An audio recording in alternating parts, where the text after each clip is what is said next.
Bienvenidos a una nueva cápsula de matemática del Preuniversitario junto a ti. Hoy me acompaña el profesor Freddy Farías, para quien pido un fuerte aplauso. Muchas gracias, Mari. Bienvenidos a todos. Hoy día tenemos preparado una actividad que va a estar dividida en dos partes, así que vamos a empezar con esta primera parte. Vamos entonces con la parte 1 de esta clase. Vamos a descubrir de qué es esta clase con el gráfico que les vamos a mostrar a continuación. El gráfico, lamentablemente, es de nuestra noticia anual, ¿cierto?, que ha existido todo este año 2020 del COVID-19. Tenemos por una parte, ¿sí?, en nuestro gráfico tenemos dos gráficos en uno, ¿ya? Tenemos por una parte el polígono de frecuencias, que es el que ustedes ven con puntitos, ¿ya? Y por otra parte tenemos el gráfico de ojiva. Freddy, ¿qué podríamos decir del gráfico de cada uno? ¿Para qué se utilizan estos gráficos? Bueno, en el primero, en el polígono de frecuencia, vemos que nos van mostrando los casos por día que se van teniendo. Y vemos que se alcanzó un pic en un determinado momento y después la curva empezó a descender.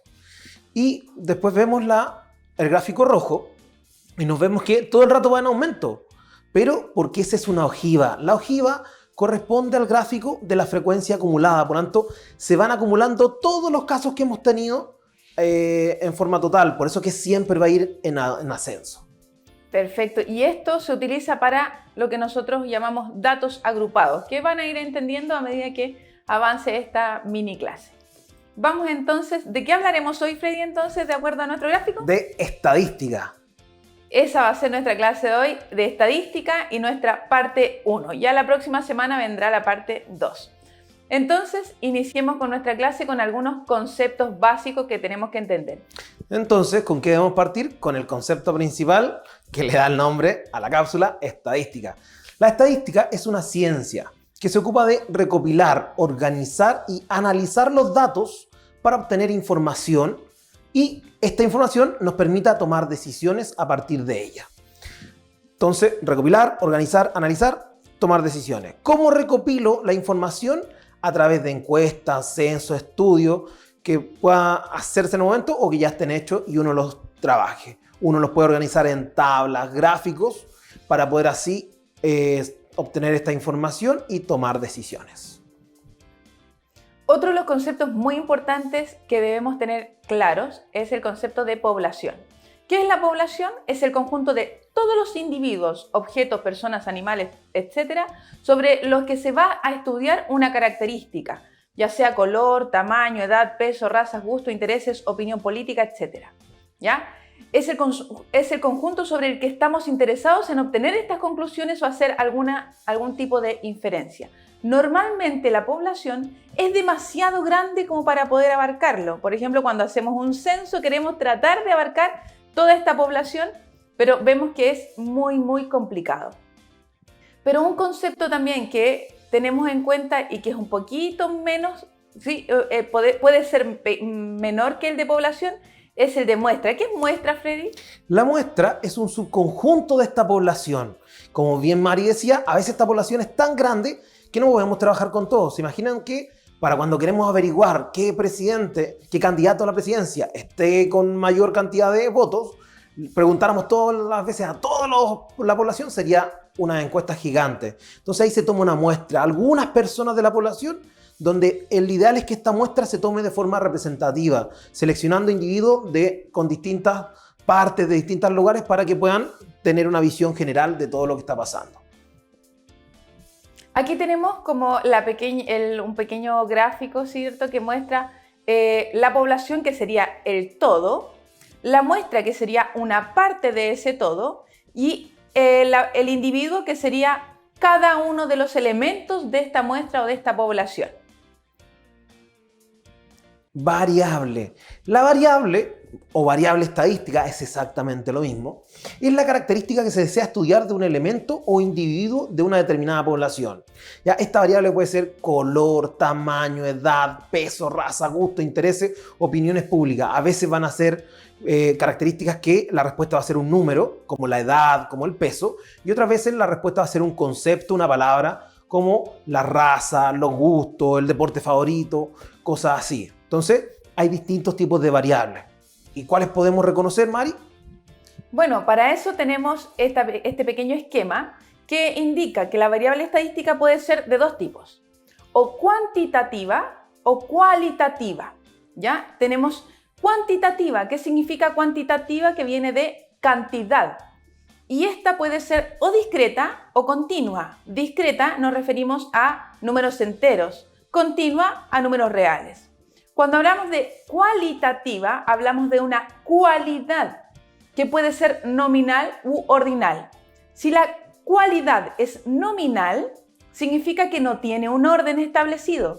En cambio, si es ordinal, significa que sí tiene un orden que puede ser jerárquico en este caso. A la vez, podemos tener algunos ejemplos de estas variables. Por ejemplo, si la variable es cuantitativa discreta, por ejemplo, tenemos número de hijos, que son 2, 3, 0, 1, ¿ya? Son números enteros. No tenemos 2,5 hijos, ¿ya? Número de páginas, lo mismo. Si la variable es cuantitativa continua, entonces ahí ya puedo usar decimal. Por ejemplo, la estatura o la masa, ¿cierto?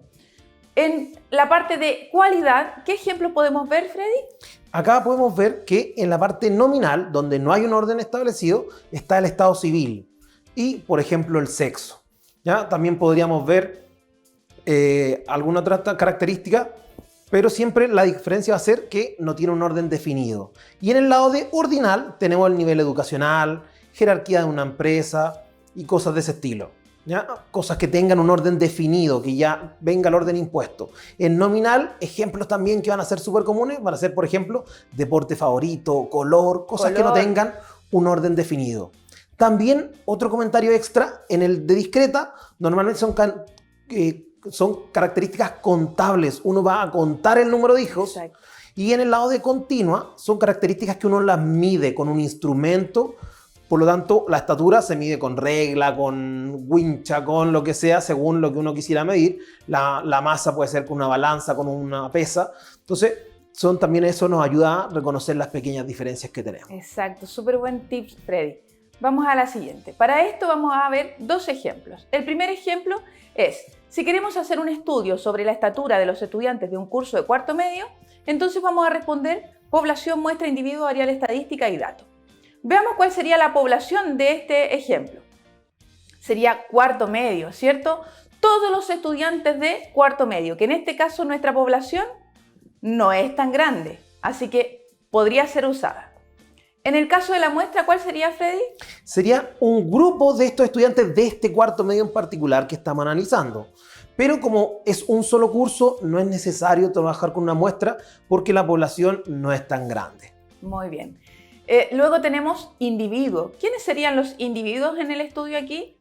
Los estudiantes de este curso de cuarto medio, ¿cierto? Exacto, los estudiantes. La variable estadística, Freddy, ¿cuál sería? Lo que nosotros queremos averiguar acerca de estos estudiantes, su estatura. Exacto, porque dice hacer un estudio sobre la estatura. Y el dato o los datos en este caso serían cada una de esas estaturas que estamos obteniendo. Muy bien. Vamos al siguiente ejemplo. Una empresa quiere hacer un estudio sobre la calidad de todos sus fósforos. Población, ¿cuál sería, Freddy? Serían todos los fósforos que produce la empresa. Pero imagínense lo difícil que sería analizar toda la producción. Por lo tanto, no se puede trabajar con esta población, no sería lógico, no sería algo económicamente viable. Por lo tanto, ahí es muy necesario tomar una muestra, que podría ser, por ejemplo, Mari. Claro. Podrían ser, por ejemplo, 100 fósforos, porque probar todos los fósforos haríamos que la empresa quebrara, ¿cierto? No sería muy conveniente para ellos. En este caso, la muestra podrían ser 100 fósforos. El individuo sería cada uno de estos fosforitos de esta muestra. ¿Ya? Esta muestra, por ejemplo, podrían ser 100 fósforos de distintas máquinas o en distintos horarios que los produce la empresa para ver si hay alguna diferencia. Claro. La variable en estudio está arriba, dice hacer un estudio sobre la calidad. Esa sería la variable en estudio, ¿cierto? Variable estadística, calidad. ¿Y el dato o los datos que vamos a obtener, Freddy? Sería si es que el producto es defectuoso o no defectuoso. Claro. Así analizamos su calidad. Muy bien, espero que les haya quedado claro estos conceptos básicos y vamos ahora a ver tablas de frecuencias. Muy importante porque en la PDT van a aparecer estas tablas de frecuencias. Vamos a la primera. Dice, un grupo de 20 pacientes entre 50 y 60 años se realizaron un examen para medir su nivel de colesterol. Los resultados obtenidos fueron los siguientes. Y aquí está una tabla con distintos datos, ¿cierto? Y ustedes los ven desordenados, ¿cierto? Son todos números enteros. Pero esto, para poder ordenarlo de mejor manera, para eso es lo que necesitamos una tabla. Y como son muy diferentes los datos, vamos a hacer una tabla de datos agrupados. Aquí tenemos la tabla, ¿cierto? Que presenta el nivel de colesterol de estos pacientes y tenemos frecuencia absoluta, ¿ya? Ahora, esto es normalmente es lo que se nos presenta en la prueba. Una tabla de este estilo, un ejemplo, un ejercicio y una tabla de este estilo con solamente los intervalos y la frecuencia absoluta. Si ustedes ven, fueron ordenados en intervalos de 170 a 180, 180 a 190, 190 a 200, 200 a 210, 210 a 220. Y tenemos la frecuencia absoluta. Ahora vamos a ampliar esta tabla y vamos a ir explicando qué significa cada una. Pero antes, Freddy, ¿qué me podrías decir de los corchetes que se utilizan en la parte de intervalos en nivel de colesterol? Muy bien, muy bien. Eso es súper importante, muchachos, de que tienen que tener precaución con esto de los corchetes. Si nos fijamos en el caso del primer intervalo de 170 a 180, tenemos un corchete en el 170 que va hacia adentro del número, queriendo incluir el número. Por lo tanto, eso significa que el 170 está incluido en ese intervalo. Y en cambio, en el lado del 180, el corchete está mirando hacia afuera, como esquivando al número. Por lo tanto, eso quiere decir que el 180 no está incluido. Por lo tanto, los elementos que pertenecen a este intervalo serían 170, 171, 172, hasta 179 o 179,999 si tuviéramos decimales.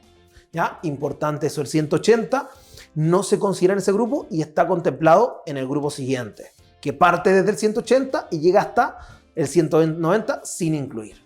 O sea, justo antes del 190, ¿cierto? O sea, corcheta hacia adentro, incluyo el número. Corcheta hacia afuera, no lo incluyo, que era algo que ya habíamos visto, me parece, en otra cápsula, Freddy, ¿cierto? Exactamente, muy bien. Muy bien. Ahora ya vamos a ampliar esta tabla y vamos a ver cómo esta tabla de frecuencias ya tiene el nivel de colesterol que tenía la anterior y la frecuencia absoluta. Vamos a ver qué es la frecuencia absoluta para luego ir indicando qué significa cada una de las siguientes columnas.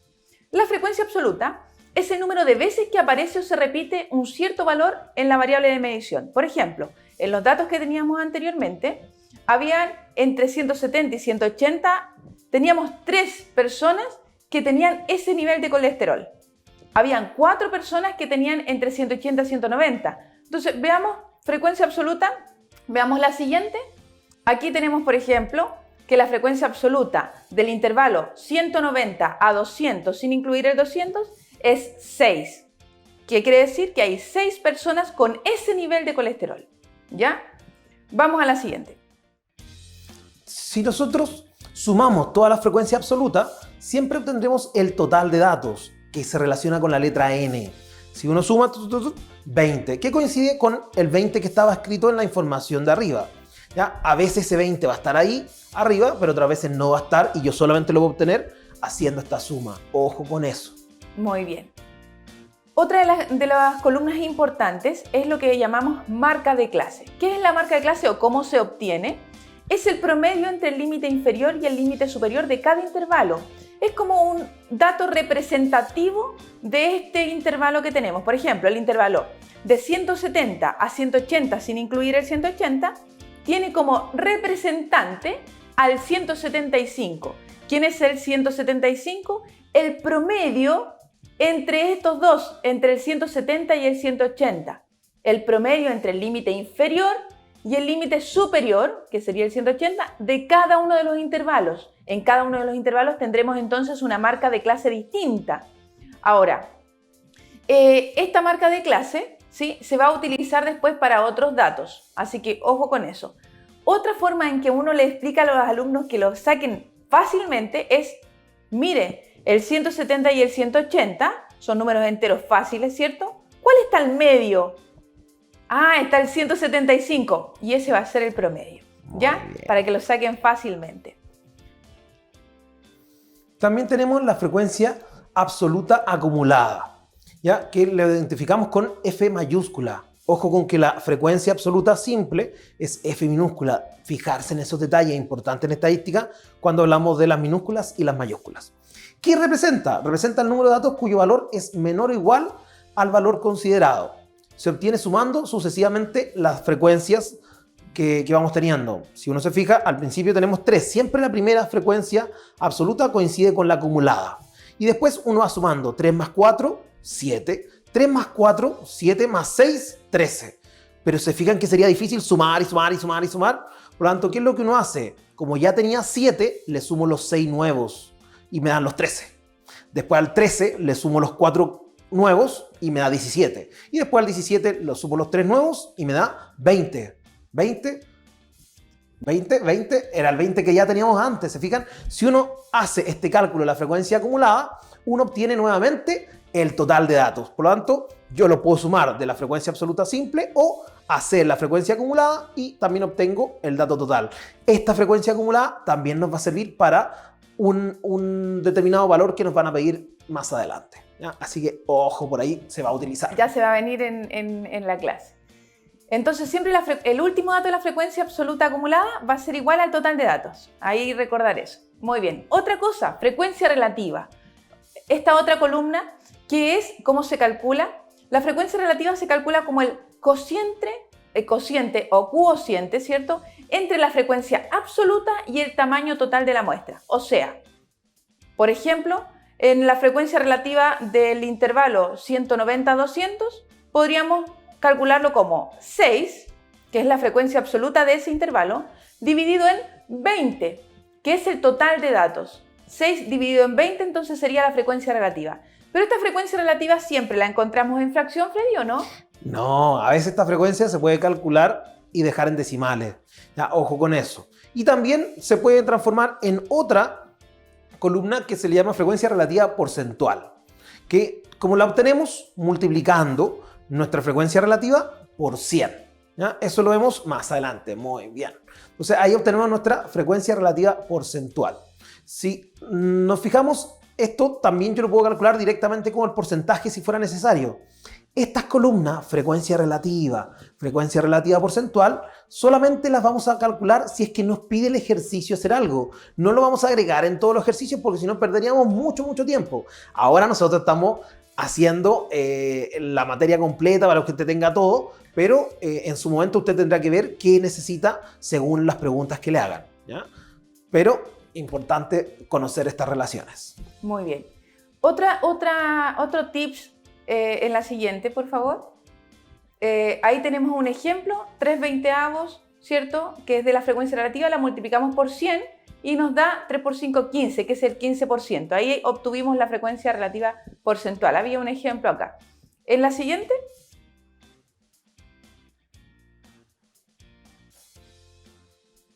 Si nosotros sumamos todas las frecuencias relativas porcentuales, obviamente que obtendríamos el 100%. ¿Ya? Así que esto de la frecuencia relativa porcentual muchas veces lo pueden encontrar en un ejercicio en forma de gráfico circular, ¿ya? O de torta, como ustedes quieran llamarle. Muchas veces la frecuencia relativa porcentual se representa en este gráfico circular. Vamos a la siguiente. Cuando hablamos de frecuencia acumulada, nosotros ahí pusimos frecuencia absoluta acumulada, ¿ya? Pero cuando hablamos de frecuencia acumulada, nosotros tenemos frecuencia acumulada de distintas cosas.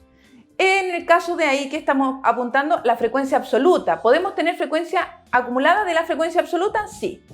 Pero también podemos tener frecuencia acumulada de la frecuencia relativa. Podemos tener frecuencia acumulada de la frecuencia relativa porcentual. O sea, ¿qué es la frecuencia acumulada? Es ir sumando las frecuencias que tenemos de a poquito. ¿Ya? Solamente aquí vamos a mostrar la frecuencia absoluta acumulada para no hacer una tabla tan extensa, pero se puede hacer una acumulada de cualquiera de las otras frecuencias. ¿Cuál es la diferencia? ¿Cómo la podemos diferenciar de las otras frecuencias? Siempre la acumulada va a tener mayúscula, sea de quien sea frecuencia absoluta acumulada, sea frecuencia relativa acumulada o sea frecuencia relativa porcentual acumulada, siempre la acumulada va a tener la letra mayúscula, ¿ya? Y las otras van a tener la letra minúscula. Así que ojo ahí. Ya, ahora tenemos con esta misma tabla, vamos a tener el ejemplo de obtener media, moda, mediana y rango, que son 4 valores muy importantes. Los 3 primeros, media, moda, mediana, son los que se llaman medidas de tendencia central. Así que vamos con el primero. Vamos a obtener la media aritmética o promedio. Para esto era necesaria la marca de clase que calculamos antes. Aquí usted tiene que ir multiplicando la marca de clase por la frecuencia absoluta y ir sumando todos estos términos, ¿ya? Esa es la técnica y se divide siempre por el total de datos. Entonces nos fijamos ahí, 175 por 3, 185 por 4, 195 por 6, 205 por 4 y 215 por 3. Y el total dividido en 20. Hacemos los cálculos, multiplicamos, sumamos todo después estos términos, nos da 3.900, dividido en 20 sería 195. Siempre el resultado que nos dé en la media tiene que estar dentro de nuestros intervalos donde estábamos trabajando, tiene que estar inmerso en los datos entre el 170 y el 220. Vamos con el siguiente, Mari. Moda o intervalo modal, cuando nosotros tenemos datos agrupados, los cuales se ordenan en una tabla de intervalos, ¿ya? Con intervalos con corchetes, no me pueden pedir la moda, o si me la piden, usted colóquele, se requiere información adicional, porque no se puede calcular, ¿ya? En este caso, y con las fórmulas que me piden para la prueba de transición. Para ello, me tendrían que pedir solamente intervalo modal.